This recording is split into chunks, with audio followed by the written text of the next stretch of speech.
What's going on, everybody? Welcome to another episode of Respect the Combat, episode 251. Early happy 4th of July weekend. To be honest, I didn't think there was going to be an episode because it was 4th of because it is 4th of July weekend, but we're here and I'm not by myself. So I'm here with my host. First and foremost, we got Eric Hausen coming in Yes, yes, today. yes, yes. Yeah. How are you today? I'm good. How are you, brother? I'm doing good. It's fucking hot.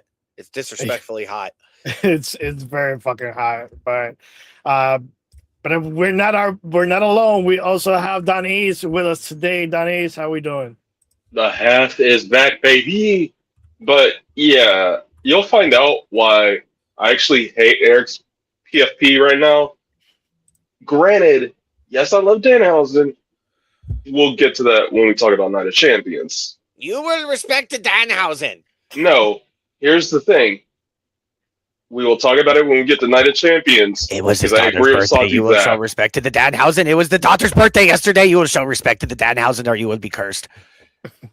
Like I said, we will get to it when we talk about Night of Champions because there is some BS we got to talk about there. That's it. You're cursed. And as well, we have our other host Trico coming in as well. Trico, how Oh, we hey, you doing? remembered his name this week. Yeah, I think brain farted this time. Considering the fireworks, the early fireworks that we had on Monday going into SummerSlam, this is going to be a very interesting 4th of July episode. Oh yeah, That was part of it. That was part of why I'm like triggered and disapprove of Eric's Danhausen PFP. So I'm sorry. well, we do have an interesting episode today, and it's going to be a pretty interesting one. So, ladies and gentlemen, boys and girls, are you all ready? Yes. All right, well- much so ready. Well, starting with the mainstream, it was on the same day that we did our episode last week. We did find out that Joe Doring passed away. So rest in peace to Joe Doring. Our condolences are with his family and his loved ones. I know that must have been a difficult decision for them to deal with and whatnot, but he's in a better place and he's not in pain anymore. But our condolences goes out to his family and loved ones. Yeah. Go ahead. Yep. No, I was going to Multiple battles with brain cancer and just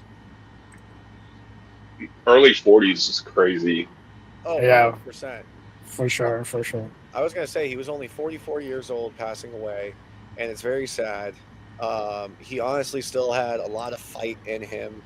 He still had a lot of good years left, like at least half a decade left, because I know he was up there in age, obviously. But his All Japan career was amazing. The work that he did in TNA was great, and gone way too soon. Genuinely gone way, way too soon. Yeah. Agreed. In other news, Hilarious is reportedly the new head of creative in light of Tommy Dreamer's getting released from TNA. So big congratulations to Hilarious for taking on that role. How do you guys feel about that? We'll get to that when we talk about TNA later, because what the Slammiversary, what the fuck? Yeah, true that. As well, we NWA announces Into the Fire. Tapings for it will happen August 21st and 22nd. Where's that taking place? That will be taking place in Tampa. So the tapings themselves will not be open to the public, unfortunately. Oh, really? Yeah, those tapings will not be open to the public. Just because the thing is that we are going to be taping this for it to be on TV. So that's kind of the reason why. It's going to be kind of more so like a reality TV based type deal, if that makes sense. Ooh. So basically, Okay. what's happening here, since now I'm able to be a lot more public about this, because I can tell you, they've been working on this for a little bit. We're going to be having a bunch of people sending in applications for coming on. Now, here's the caveat: you don't have to have wrestling experience to apply. You don't. If you're just a longtime wrestling fan, or you're Hobo Jenkins over here that's been living in the deep south of Florida for God knows how long, and you drive a bus / pickup truck. And Irving, you know what I'm talking about. You've seen them. And, you could still apply. Like, don't get me wrong. Like, are there actual wrestlers that are applying as well? Yeah, we've had plenty of actual wrestlers. You cut off.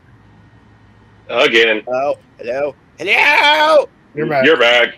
I blame the Mossad. Okay, so either way, I'm excited to see how this plays out, because I definitely think this is something that could be turned into a continuous platform, and it opens up a door for opportunity. I mean, WWE's been handing out opportunities left and right, so it's like, why can't other companies do it as well? So how does one go to apply? Do you know about that? So what you will want to do is that you will go over to nationalwrestlingalliance.com, scroll down a little bit. You'll see a section where it has the Into the Fire logo. You're going to click that. It's going to take you to the page. There will be an email button. When you press that email button, it'll pop up. Also, if you're on your desktop, make sure that you are actually logged into an email app on your desktop. If you're not, it won't work when you're clicking the button. Why? I don't know. Go yell at the people that invented the internet. And then if you're on your phone, though, most phones nowadays have the Gmail app or Outlook or whatever the fuck it is. So that, if you're doing it off your phone, you literally just click the button, opens up, send out the email, and then you will be forwarded the application to apply. All right. Sounds good. So if anybody's interested that's watching this, make sure you go check that out. Yes. I might give it a shot just for the hell of it, so we'll see. It's funny that, Eric, you're saying you're having issues with a hyperlink, and you're what now for the NWA? Shut up. Shut up. I know I am the web developer for the NWA, but that does not mean I am the IT department. You walked into that. Anyways. Bad internet, honestly, and then you can't even. Honestly, dude, you should apply. Like, if you have if you can come up with a good character and you can figure out how to market it, why the fuck not? We literally had a guy send in a video the other day of him saying why he should be accepted while he was taking a shit. Really? Yes. That's hilarious. Yes. I gotta get creative. That's what I'm saying. People are genuinely getting creative with this, and I fucking love it. I love it. That's awesome. Like, to everyone that's been I will even say it on here, to everyone that's been sending in videos so far, to everyone that's applied so far, thank you. It's been so much fun watching all this stuff online. You guys are probably some of the most creative human beings I've ever met. But just keep it up, guys. Like, seriously, keep sending stuff in, keep applying, keep sending those applications in. We love it. We genuinely do. That's awesome. All right. And message Eric directly with your videos of you taking a shit. No, do not message me directly of your videos taking a shit. Send them to submissions@nationalwrestlingalliance.com. Anyways, continuing. Yuki Kamifuku, I hope I pronounced that right, is retiring from TJPW on December 26th. That's my birthday. Why did I have to retire on my birthday? The fuck? I guess that's going to be a show that's happening on that day too. Yeah, that is within that company, TJPW. So the Joshi World through AEW. Okay. Yep. Hang on, am I reading this next one right? The Undertaker and Michelle McCool's daughter is already training at the PC? Huh? Yes. I think I saw a clip of it too. Yes, and that's where I got that. That's my source from Michelle herself. Yeah, so she was like doing she was doing like the old school walk, but doing flips from the ropes, like on the actual rope. She's already doing flips from the rope with the old school? but like old school flips and shit. Well, yes, it's almost. This is about to be a fun 2 decades. Mm-hmm. Well, it's on Michelle's Instagram page. That's the source that I saw it. I gotta go watch this now. TikTok. I saw it on TikTok. So we're gonna stay on this until I watch it. I need to watch this video now because go to Michelle McCool's Instagram. That's where I saw it. In other news, Mick Foley's WWE Legends deal has expired. So does that mean that he can finally wrestle for AEW? He can do whatever. Like, he has no ties, not even merchandising through WWE anymore. Because I saw an article that he was planning on having his last match with AEW, if I'm not mistaken. Is that still happening? Well, I don't know if he can. If he gets cleared, like, he's free as a bird. Like, zero ties, zero merchandising whatsoever. That's why Cope and Christian, like, they had to get that cleared, and Cope slowly started phasing out because he had all the trademarks. Well, I was Yeah. also going to say, You cut off again.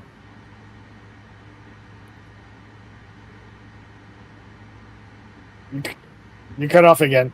Wow. All right, Yes. you're back. Go Well, again. what I was trying to say before. Can you hear me now? Yep. Yes. Okay.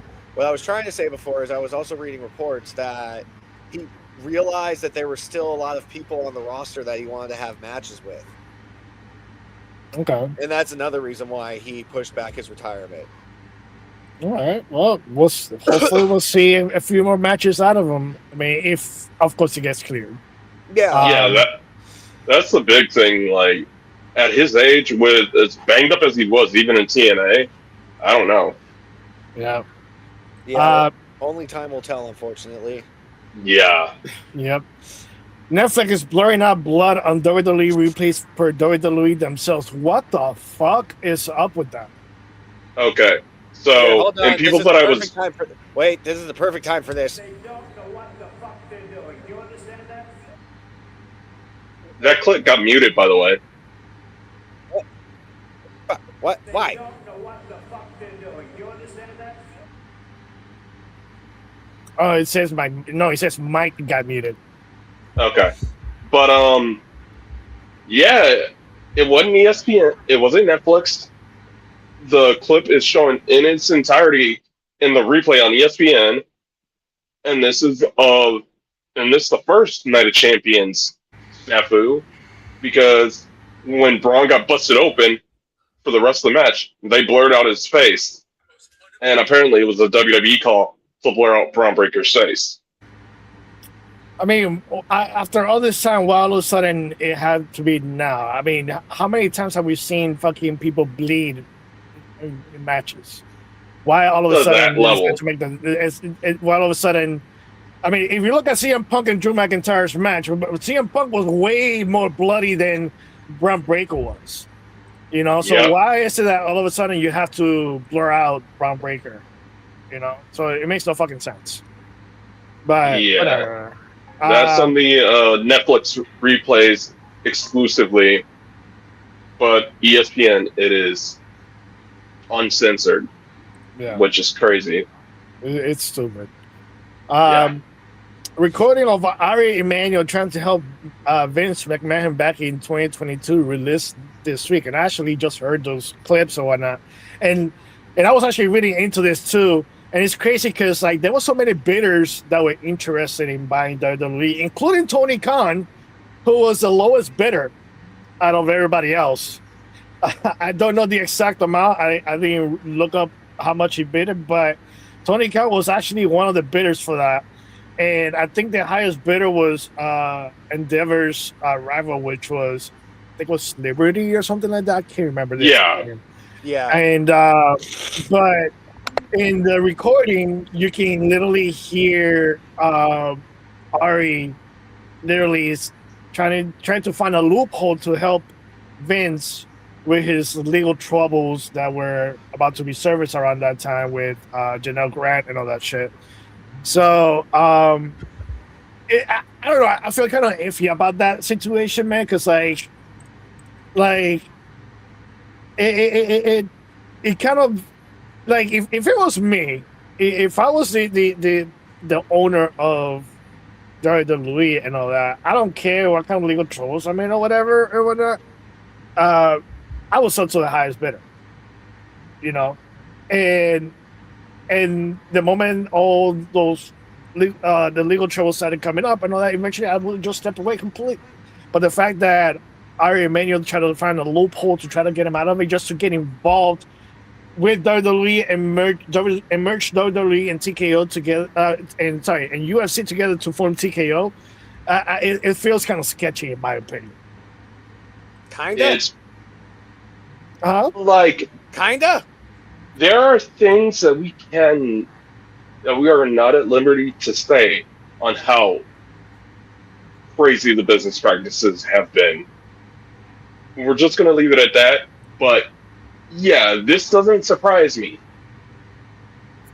Well, I mean, it's already been released and whatnot, and people are gonna have their opinions regardless, you know. So we can still give our opinions on how we feel about the whole ordeal with Ari Emanuel trying to get WWE from Vince and whatnot. So it doesn't make a fact; it just makes it an opinion from our end. That's how I feel about it. So What year did The Rock get on the board? That's my question. I think it was 2022, was it? Yeah, it was around that time. That's what I'm like. Let me see. That's probably why they tried to do it. Join TKO. No, 2024. So 2 years after. Okay, so yeah, they had zero ties and just were trying to monopolize the combat sports world, Yeah. live combat sports world. That's all that was. Yeah. And how scummy it is slowly but surely coming out. This is just the latest and possibly the grossest, if you really think about it. Because it's like, why? Yep. I agree. Well, in other news, we're gonna go over the Forbidden Door matches that happened this past weekend. Before you continue, can we just say, please change the name? Because you already got people that have been in New Japan or CMA that's already AEW. Just please change the name. Thank you. Wait, change the what? Forbidden Door? Yeah, Yes. just change the name. Give it a new name. Why is that? Why you want? Why do you think they should change it? Bro, do you even know what I just said? They got all the people that's from they used to be in New Japan, CML, are all in AEW already. What's the point? Yeah, I agree with Trico because it was like maybe 2 or 3 like marquee matches that were not AEW versus AEW on that card. Everything else was like AEW versus AEW. Yeah, Or- there was a. I kind of understand where he's coming from because, like he said, like most of the talent from New Japan and CMLL that AEW wanted, they already signed them, and I can't really think of one match on that card. I mean, there may have been a couple. I might just be missing them, but I can't think of one where it was like AEW versus New Japan or AEW versus CMLL. I mean, the only real one I could think of was Shota Umino versus Pac, but SLK versus what Tekla. actual build was there to there? Yeah. Like, don't get us Nothing- wrong. Like, don't get us wrong. Like, Forbidden Door, the pay-per-view on Sunday, it was a great pay-per-view. But it still had 2 problems, like we just mentioned. All the talents that used to be in other companies are AEW, and it's still too long. That's my Oh my issue. God. That was my fucking issue because like I was watching like the last half of it, and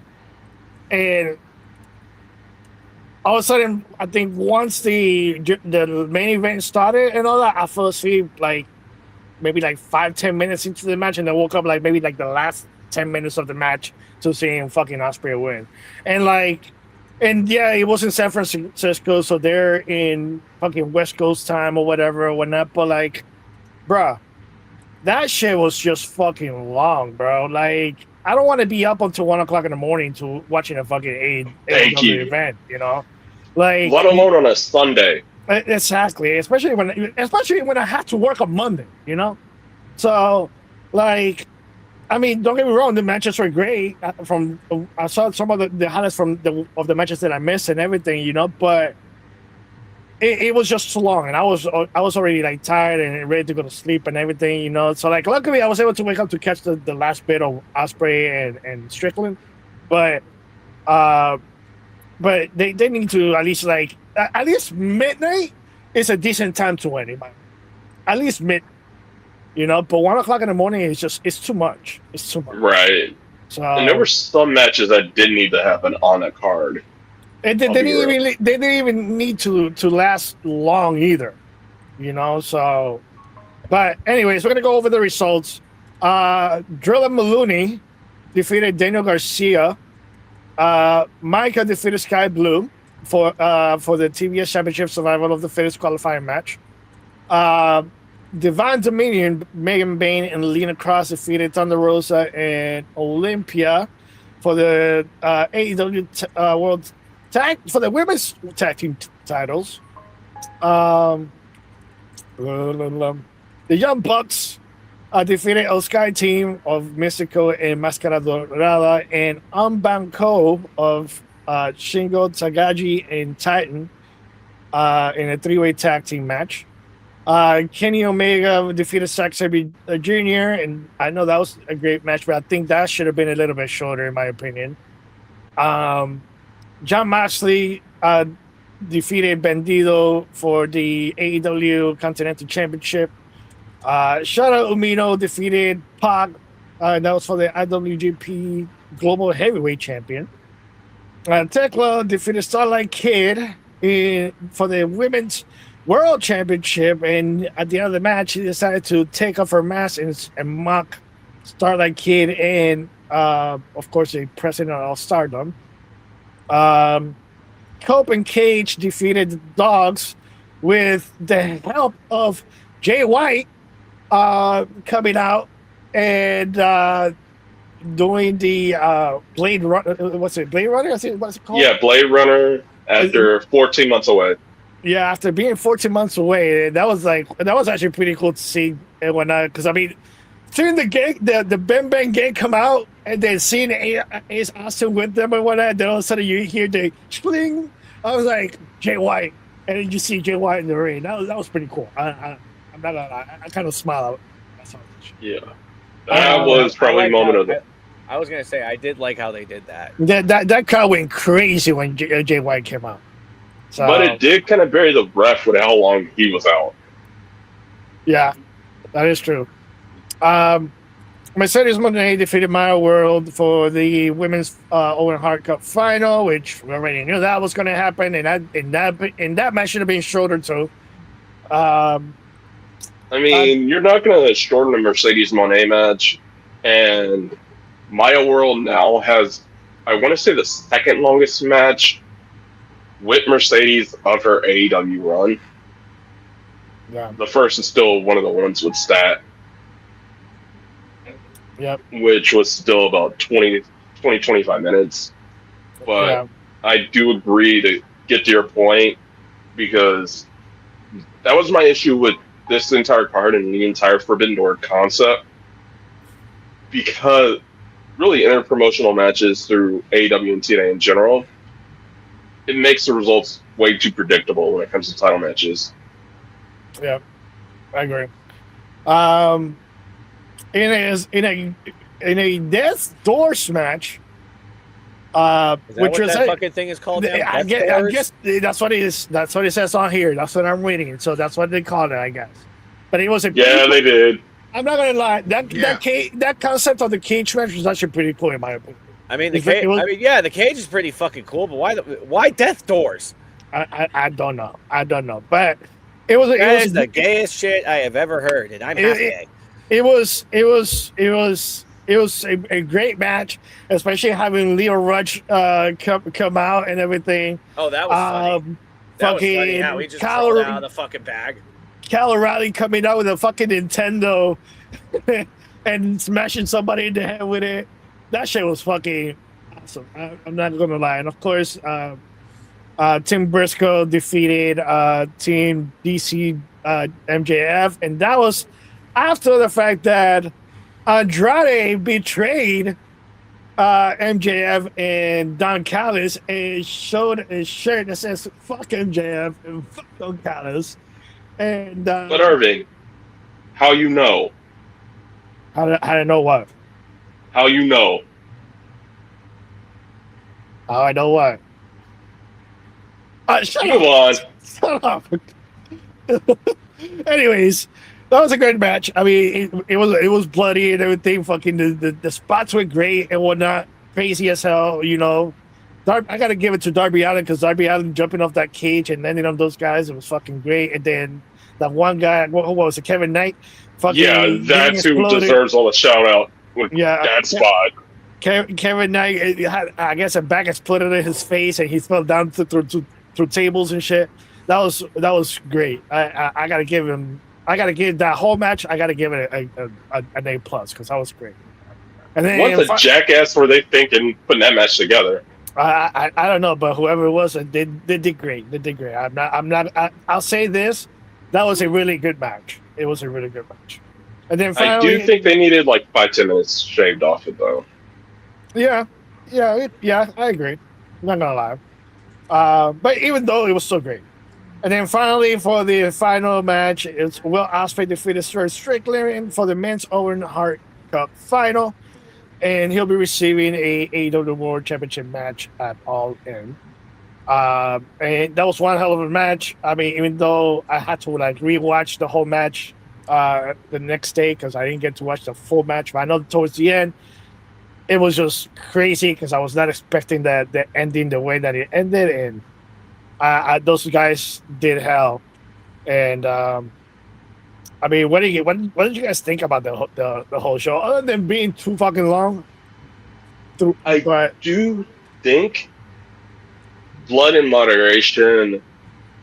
Like, yes, we joke about and we're about to when we get the Night of Champions of the use of blood, but it was in so much moderation to you remember, oh, that came from Seth and Braun, versus AEW, you don't remember the exact spot or the exact moment of what was a bloodbath because there were multiple times throughout the night and a long night at that to where people just got bloody.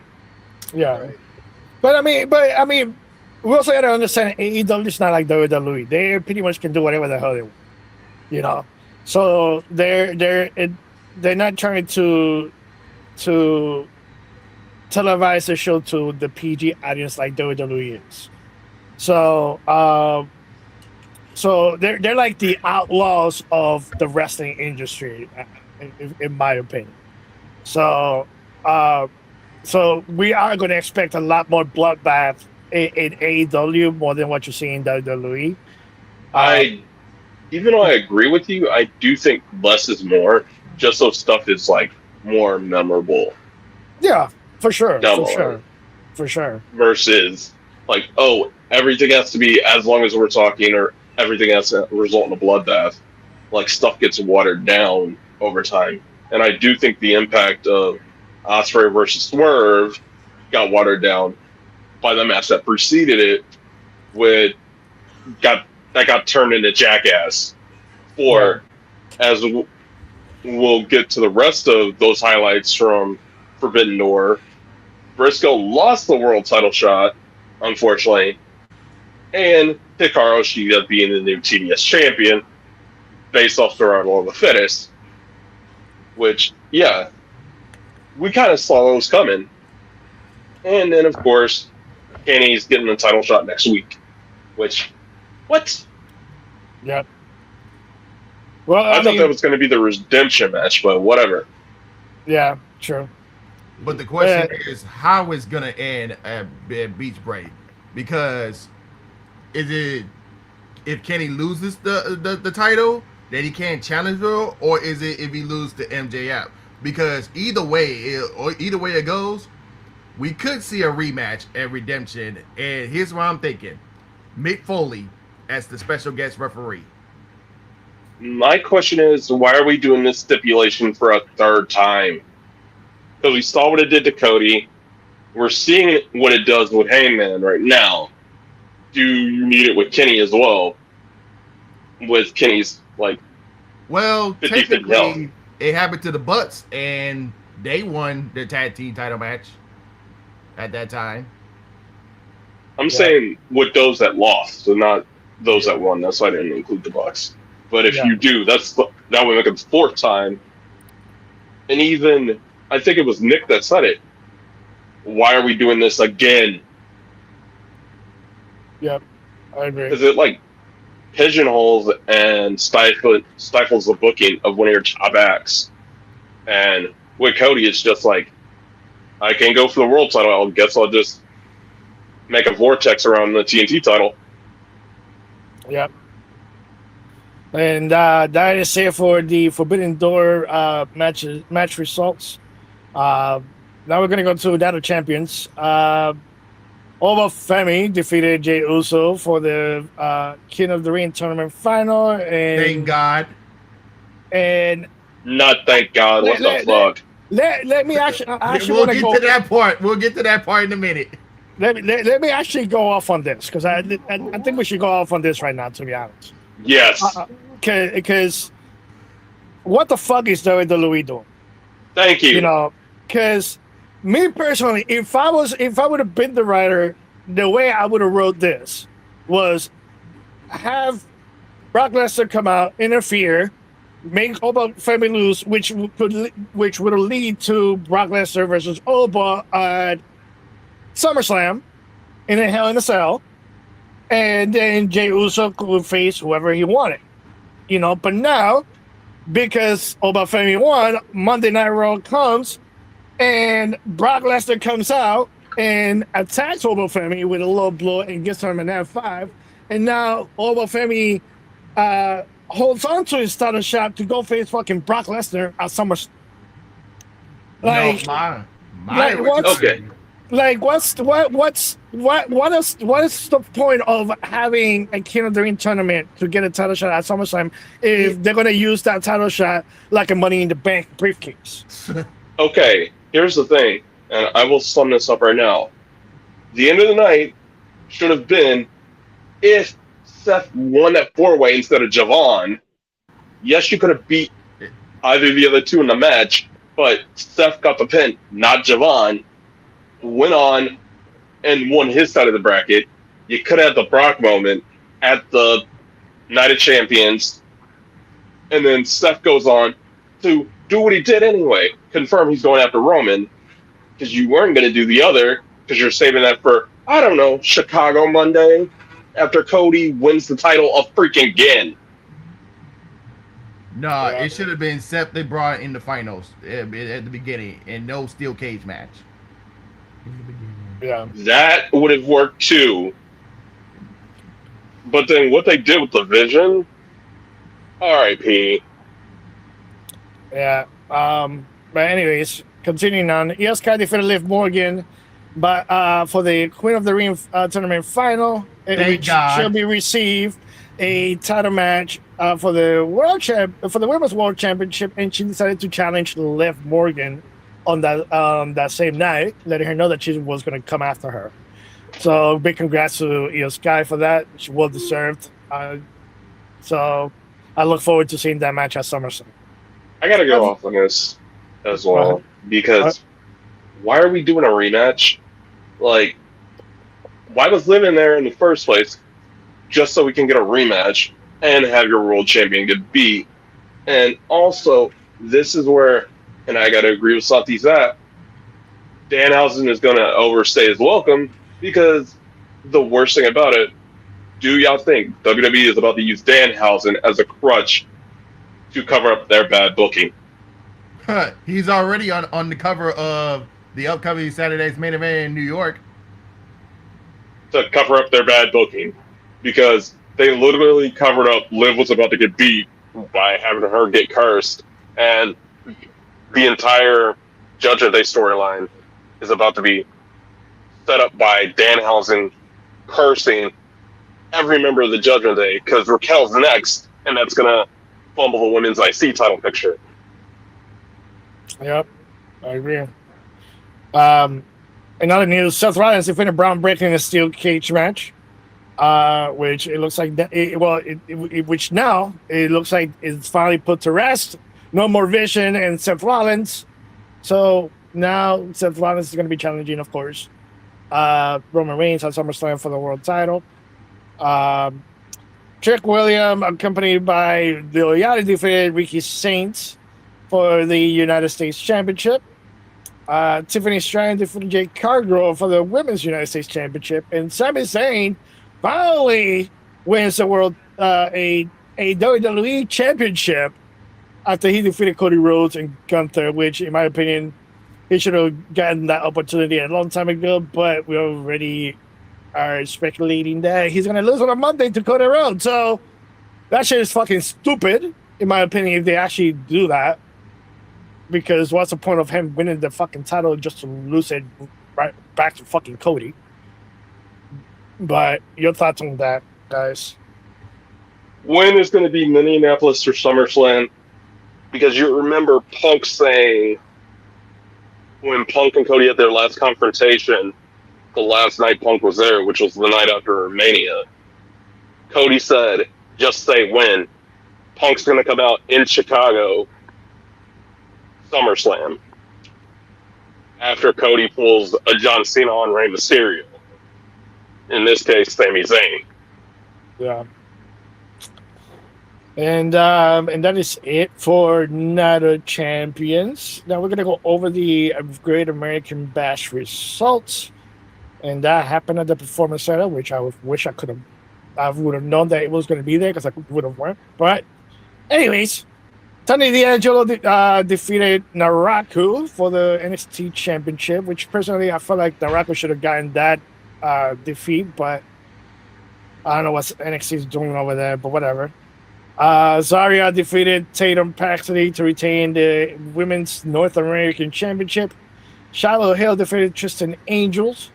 Brandon Sinclair defeated Ariana Grace by submission to retain the Women's Speed Championship. Sacred Sugars defeated Dion Lennox. Miles Bourne defeated T-Gun Heights to retain the NXT North American Championship. And Kendall Gray defeated Lola Vice to win the NXT Women's Championship. Your thoughts on that, guys? Okay, Kendall beating Lola. I do feel like she's getting, even though she is the best pure athlete that they have and best natural athlete, I kind of feel like she is getting a little forced at this point as the next big thing. And I agree when they were saying Kevin Knight's the next one up. Don't tell us, show us that they're the next one up. Like, gradually show us they're the next one up. And everybody's been saying, oh, Kendall's the best athlete, Kendall's the best athlete, yada, yada, yada.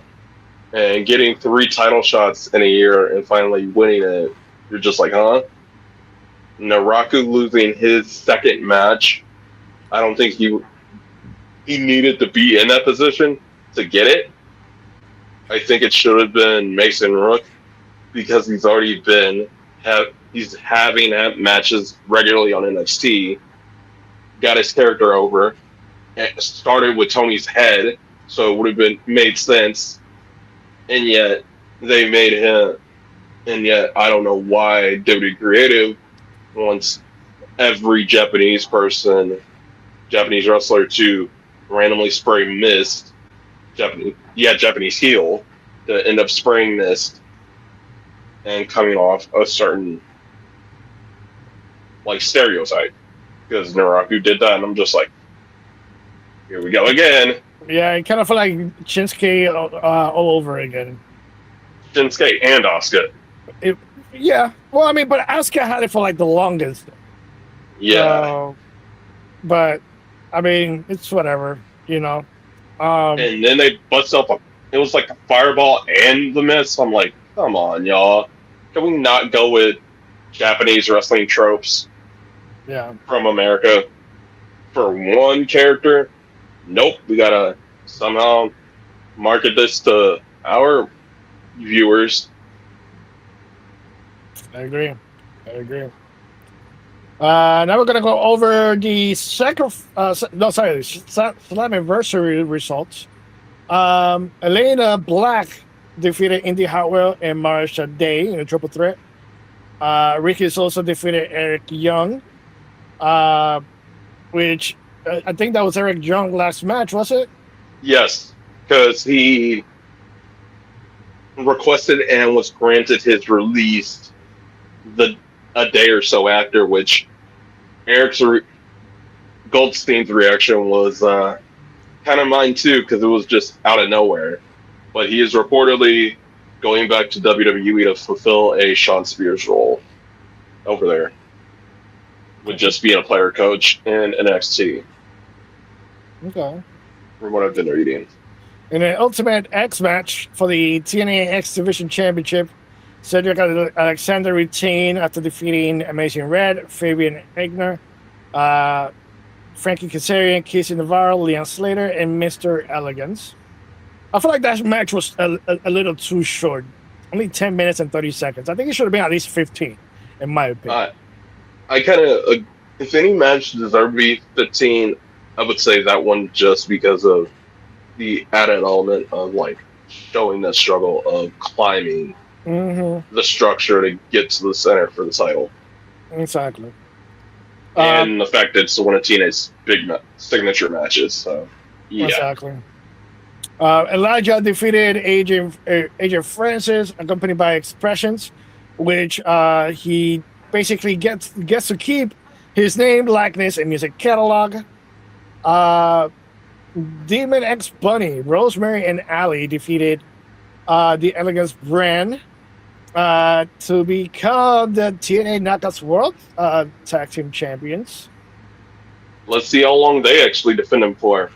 And also, let's see, Mustafa Ali retained his international championship against Rich Swann and Ua Nation, aka Apollo Crews. Apollo Crews made his debut at Sacrifice. Anniversary. Sorry, Slammiversary. I don't know why I'm thinking Sacrifice. My bad. Got Steiner on your brain. Yep. Moose, accompanied with JDC, defeated Eddie Edwards, and that was a crazy match as well. Sarah Bruce, No surrender match, and the cornerman had to quit for the competitor, which either JDC, after watching Moose's family get bodied, would have had to quit for Moose, or Alicia would have had to quit for Eddie, and it resulted in both the Edwards getting speared through a table. Yep. With a chain, by the way. Yep. Sarah Brooks defeated Lei Jean Lee to become the TNA Knockouts World Champion. Yep, shout out to Zaya Brookside. And yet they are doing the rematch next week. No DQ. Damn, already? That's crazy. Yep. The Broken Hotties defeated the System, the Righteous, and the Great Hands to become the World Tag Team Champions. Part 5. And Nick Nemeth defeated Mike Santana to become the TNA World Championship, champion. And I think Mike Santana is also leaving TNA too, if I'm not mistaken, correct? He was not at the taping. So, Reportedly, he was not at the last taping, so he might be done as well. yeah, I know there's been reports that he might be headed to WWE, so Yep. we'll see what happens. And there were a bit of things that were not on there as well. The TNA Knockouts Television Championship got announced with a tournament that started last night with Marshade going to the second round. 16 women that I don't know how they pulled that off, but then again, they are still partnered with WWE and reportedly partnered with OVW. And to the point where Wendy Chu and Thea Hale are pulling triple duty right now. Oh, there we go. Yeah. And that is it for the mainstream highlights. If you haven't followed our social medias, make sure you follow on Facebook, Twitter, Instagram, TikTok. I think we have what's that? The other one that's partnered with Meta. What's it called? Threads. Yes. Yeah, that Follow we us should, on because Threads. that is the IG. Yep. And make sure you go to our website at respectthecom.com so you can subscribe and stay updated with the latest wrestling news updates. And now to the up in discussion. No word on why, but WWE talents are being pulled from certain indie dates for Evolve tapings. Eric? WWE ID. WWE, And WWE ID talents, correct. Eric, you want to go over that? Okay. And I brought this up because I know you do work with AI, like, or loosely affiliated or just associated with AIW as well, and they were a couple of them. So, essentially, what the independent scene is seeing right now is for WWE dates, because I don't know how accurate this is, because obviously I'm not production for WWE, none of us are. But unless you are known there, you're getting there day of, but a lot of people are getting there the day before. So some independent days where people were getting booked, because obviously outside of Evolve, what are you doing with the ID program? So people booked indie dates. However, WWE pulled them because they need them the day before for rehearsals and stuff, or Evolve. And some independent promoters are understanding, some are just like, because I know Marcus Mathers was one. I forgot the other one I heard about yesterday. Starboy Child. Yep. Like, both of them got pulled from a couple shows because they're working Evolve tapings. And indie promoters, some are understanding, some are not, just pissed because it's like to the point where unless you are having a fully like non-union contract, like a union contract, you pull this, you are barred. That was like the sentiment out there. I know I sent a 6-minute clip from Alvarez and Filthy Tom about it, but yeah, that's where it is. Yeah, and I meant to say Starboy Charlie. Yeah. So I do apologize on the name. So, and then sorry, go ahead. Yeah, that's why I was like, I forgot the second name. My bad. Yeah, no, you're good.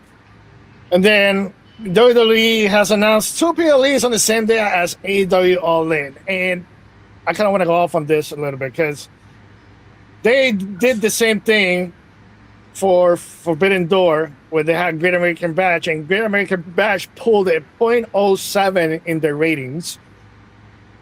I just want to know what the fuck are they thinking? Like, why are they going to overlap All In with NXT Heatwave and AAA? Or AAA, if you want to be specific. I said it in Spanish, but like, what's the fucking point of trying to compete with AEW, especially if you're not even able to beat AEW's PLE numbers? You know, like it makes no sense. Like, why not book your shows the week after, so that way people don't have to spend a lot of money on buying different shows or whatever. Even though I think the one for NXT is free, if I'm not mistaken. It's on CW. I think unless they switched it, I don't know what's setup they're using now. It might be free on YouTube, but I am unsure. Yeah, I know AAA is free because you can watch all the shows on YouTube and whatnot. But I know for the NXT Heatwave, I'm not sure if it's free or not. So yeah, but either way. And they did this with Evolution. They gave it a BS build and then had it compete with a random show just because a BS rushed build had to compete with the other company just because you were trying to garner attention away from the other company. And let's face it, Great American Bash, their build was ass. The show was garbage. Not as much as you trying to compete with AEW the same weekend as a Beyonce concert and think it's okay to book the show across the street. And the women's roster gave the WWE production the biggest middle finger ever because the show was actually legit. But it would have been so much better not having it across the street from Beyonce because you want to try and compete with AEW. But with this, y'all didn't even try because, like we talked about, nobody thought, outside of maybe Kendall and Lola, any titles were changing, and the stories were kind of ass. Let's be real. I agree. Go ahead. Because they were rushed. Simple. They were rushed and asked. Go ahead. And I mean, it makes no sense that it kind of overlap all in and whatnot. When guarantee you that majority of the fan base of the wrestling fan base are going to be watching All In compared to AEW. I mean, compared to NXT and AAA. It takes away, if anything, AEW is going to take away all the numbers from WWE and AAA altogether because not many people are going to be watching all the shows at the same time. They're going to be focused more on fucking All In. All In is already getting built, especially because it's happening at Wembley, and that's like one of the biggest events.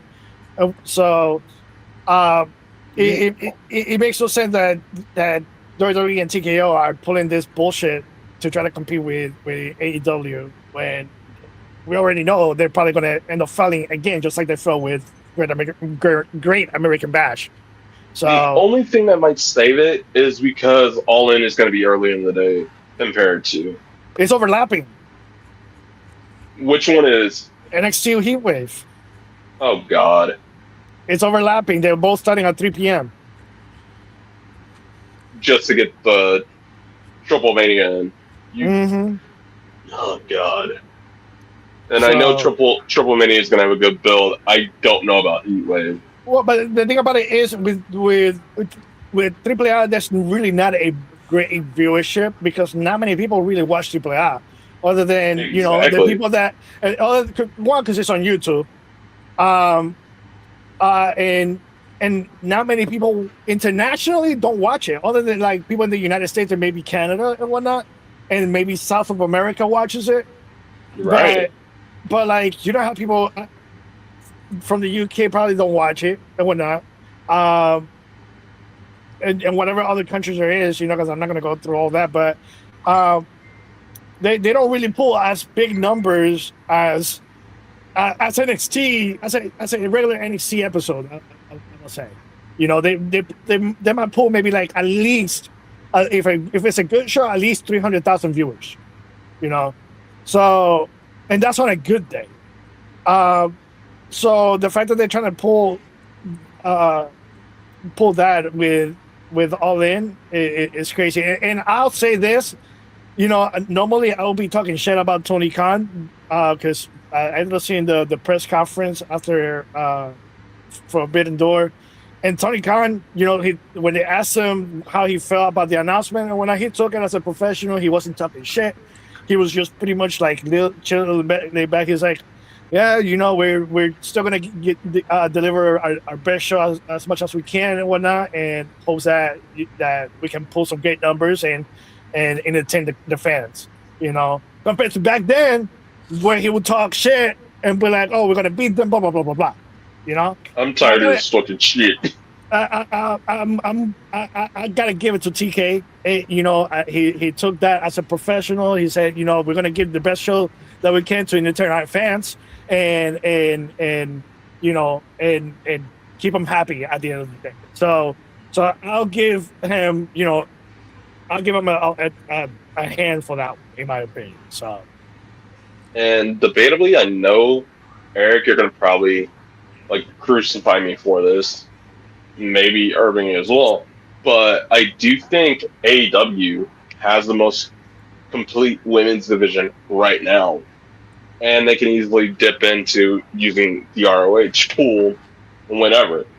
But overall, AEW does have, especially compared to WWE, we talked about it with Liv, who outside of Io has challenged her since Stephanie. Soul hasn't been on TV since the trolls got to her, which I know you all talked about while I was gone. And then we're not even going to talk about, like, I know Rhea's been hurt, but we're just dusting off old nachos with Jade and Tiff, and she became a third wheel in the story for her title. Like, Yeah, I mean- who's the other contenders?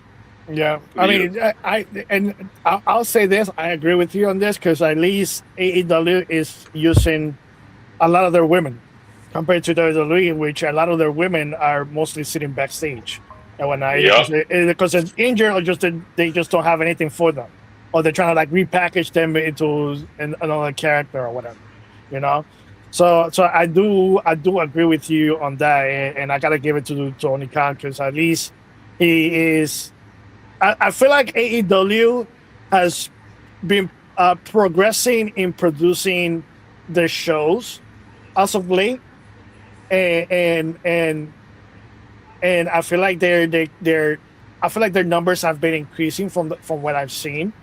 So I gotta give it to AEW for finally understanding what the crowd is looking for and how to deliver on their product. So I do have to agree with you on your statement on that. And it's not just WWE, it's TNA as well. Because the Knockouts tag titles, before Slammiversary, they didn't get defended before. Like, the last time they got defended before Slammiversary was February. Knockouts world title. Laying Lee. It's been Laying Lee, Ariana Grace, and Elzaya Brookside. That's pretty much it. And you expect me to believe you're going to have a 16-woman tournament to crown a 4th woman champion? Come on now. Yeah, I agree. And that is it for the open discussion. Now we're gonna get into the Indieverse. Starting off with Chaz Starboy Hill is the new WWE ID champion. Big congrats to Chaz. AJ Styles was in his son's Avery's corner, and his son had trademarked that name. Which I actually got to see some of the clips of him wrestling, and I think he's gonna be a mega star in due time because I mean that kid can wrestle. I saw some of his clips, and that kid moves just like his dad. So I gotta give it to him.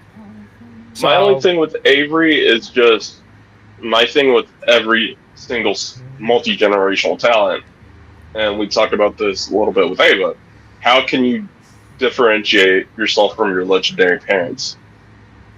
So how can Avery, once AJ's like, outside of his first match, because I know that was a big deal and AJ wanted to be there, but I'm saying outside of that, now what can Avery do to differentiate himself from AJ? No, I agree. I mean, he's still, trying to find himself and trying to find his footing and whatnot. So in due time, I'm pretty sure he's going to be a great wrestler, and and maybe we'll see him sometime either in AEW or maybe even WWE. Who knows? Yep. So we'll see what happens with him. Even both of Sting's sons they're wrestling, but they are trying their best right now to differentiate themselves from Singer. They both have donned the face paint during Sting's retirement run. Yep. So, yeah, it's just how can you establish yourself to differentiate yourself from your family? Yep. And then as well, GCW Bash at the Ballpark, that's taking place Saturday, July 4th. And that's gonna be at Maimonides Park. Is that how you pronounce it? Did you say GC or JC? GC. Okay, I thought that was JC for a second. GCW. So I was about to just throw it there real quick. That's happening in New York. Yeah. And you can watch that on Thriller TV. And then GCW Backyard Wrestling 8. That's happening Sunday, July 5th at 3 p.m. And where is this taking place? Doesn't say. Is it taking place in the same spot? No, it doesn't say anything. Well, but anyways, that's taking place Sunday, July 5th at 3 p.m. Eastern time on Thriller TV. So make sure you check those shows out. I'm pretty sure it's going to be a great show. So, but Yeah. and that is it for today's episode. Eric, did you want to plug in anything? Go to nationalwrestlingalliance.com. Check out all the latest news and latest episodes of NWA Power on Comet TV every Saturday at 4 p.m. Buy your tickets for upcoming shows. NWA 78 coming up on July 25th at the 2300 Arena. Double TV taping of NWA Power in Tampa, August 22nd. Go buy your tickets at nwaliveevents.com. And yeah, Danese? I doubt we're gonna have UWO tonight, but I would just say tune in every week for RTC, and we're gonna hit it hard through this heat wave. Yes, sir. And Trico? We are on the road to Minneapolis. Oh God. And that is it for today's episode. I hope everybody has a great day. Happy 4th of July. Y'all stay safe. Light us some fireworks. Don't get burnt. And drink responsibly. And we'll catch you at the next episode. Are we doing that interview today too? Or interview will be tomorrow with referee Tyler Crow, Saturday morning, July 4th episode. Tune in tomorrow at 10 a.m. all right. And there you have it.